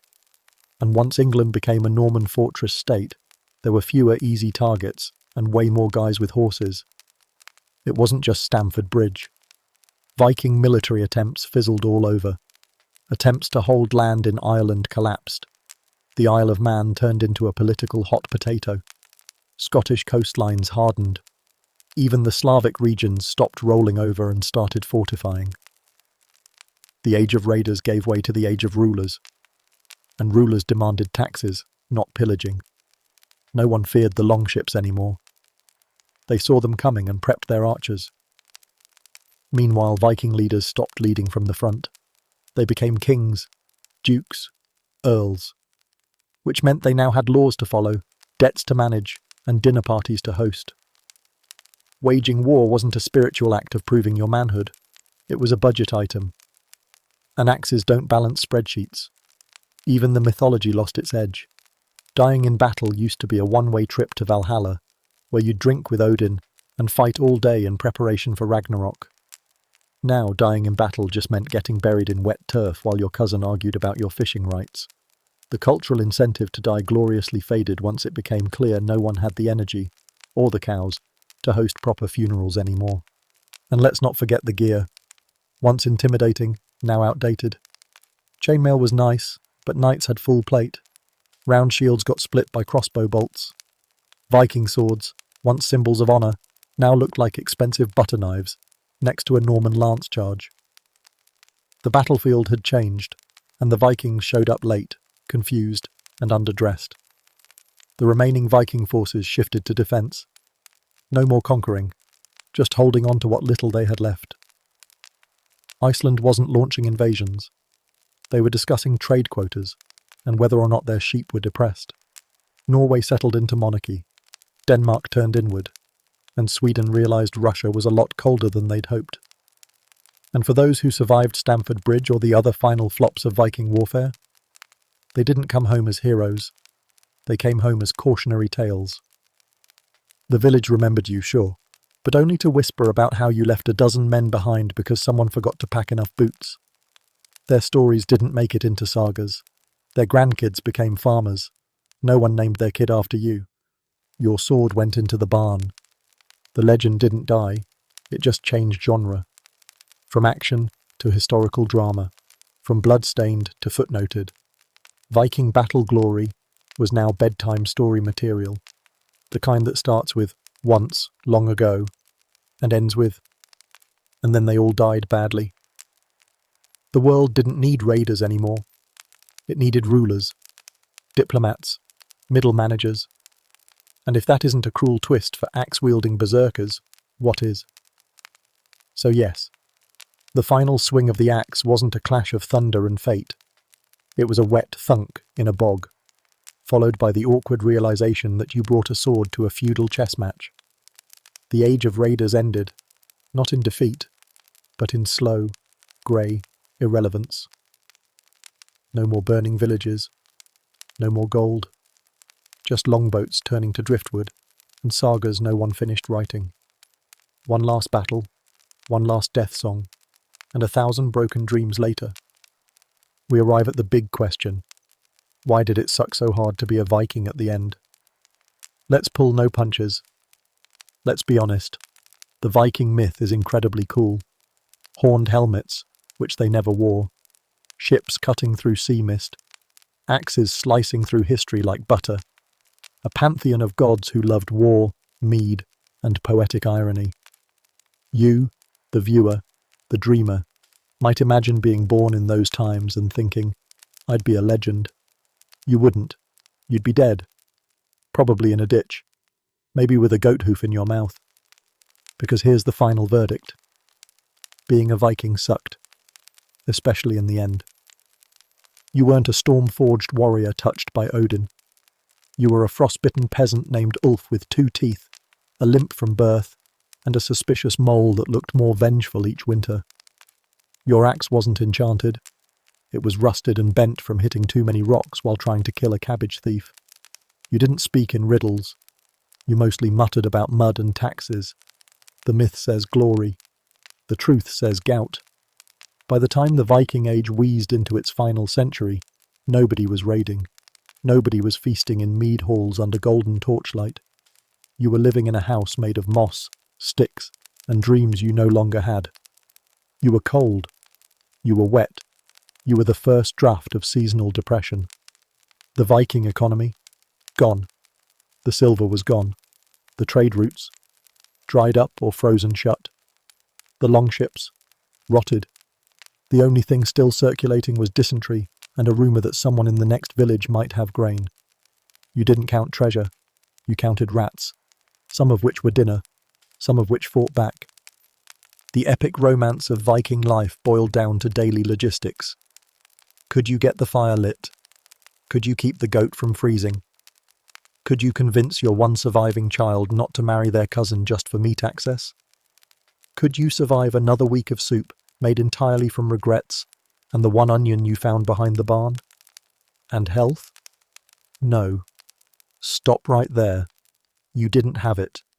If you were lucky, you lived to 35 and only lost half your toes. Your joints ached like they were personally cursed. Your breath smelled like mouldy seal fat. You had lice in places you didn't know could grow hair. Your dental plan was, hope you choke on it before it rots. Medicine was a mixture of prayer, moss, and denial. You broke a leg, you limped for life. You got an infection, you either died or were suddenly the village's spiritual lesson on why Thor doesn't like you. You want Valhalla? You didn't get Valhalla. You didn't even get a proper funeral. You got buried in the cold by a cousin who whispered, "He always liked rocks," because that's what you left behind. No sword, no saga, just debt, disappointment, and a vague smell that wouldn't go away even after snow. Your boat didn't get set on fire. It got repurposed into a roof. For the goats. And even if you fought bravely, who cared? The gods were gone. Odin retired. Thor got replaced by a priest with a bowl cut and passive-aggressive sermons. Christianity rolled in with candles and taxes, and suddenly dying gloriously was considered a problem, not a promotion. People stopped making epic poetry and started writing tax receipts. You didn't ascend to the Great Hall. You sat in a wooden pew being scolded for your pagan past, while trying not to sneeze on your only clean tunic. Meanwhile, the land turned on you. Climate shift turned farmland into swamp. Rain turned barns into soup. Snow started arriving in September and staying until April, like an awkward uncle with nowhere to be. You didn't live in the north. You endured it, barely. Livestock died, crops failed, and your backup plan for winter was, hopefully we find a fish or get adopted by ghosts. The social order? A joke. You were once part of a proud warrior society. Now you were part of a failing farm collective that couldn't grow barley and didn't trust itself. The Jarls became landlords. The Carls became bitter. The thralls stayed thralls. You were too poor to matter and too miserable to even revolt. Upward mobility was now just a phrase used ironically while your feet froze to the floor. Let's paint a picture. You wake up in a dark hut that smells like old sweat and wet wood. Your wife is already outside, arguing with the neighbours about cow theft, and your son is trying to chew on a boiled boot. You go outside. Your field is mud. Your tools are broken. You hear the priest reminding people they owe grain they don't have. In the distance, wolves are either howling or laughing. You're not sure anymore. You stare at the horizon and realise no one's coming to rescue you, because they're all dead, or in Normandy, where things are worse, but at least the wine is better. And that legacy people brag about today, that tough Viking pride, that rune-carved confidence, it came from people who didn't have to live it. The real ones, the actual end-of-the-line Vikings. They weren't proud. They were tired. They weren't chasing fate. They were avoiding debt. Their last act of rebellion was dying quietly before the taxman arrived. The closest thing to a legacy you left was maybe your name carved into a spoon, or a tooth found by an archaeologist who described it as angrily chewed. So why did it suck to be a Viking in the end? Because the glory was gone, the gods were gone, the gold was gone. All you had left was a damp field, a broken hoe, and a vague memory that once, long ago, someone like you had set fire to a monastery and made history. And you? You made soup. You didn't change the world. You barely kept it from collapsing on your face. You weren't a warrior in the final days. You were the aftertaste of an era. So there you have it. The Viking dream. once all fire, fury, and questionable poetry, slowly collapsed into farming, frostbite, and deeply unromantic goat maintenance. From war gods to war taxes, from long ships to long winters, it turns out the real Viking saga didn't end with a glorious charge into Valhalla. It ended with back pain and a ladle full of regret stew. Thanks for watching. If this Viking tale gave you chills or laughs, I'm glad. Comment where you're watching from, or just say, I'm not built for fjords. More muddy raids and cold history on the left. May your crops survive, your roof stay up, and your cousin not eat your last onion. See you in the next one.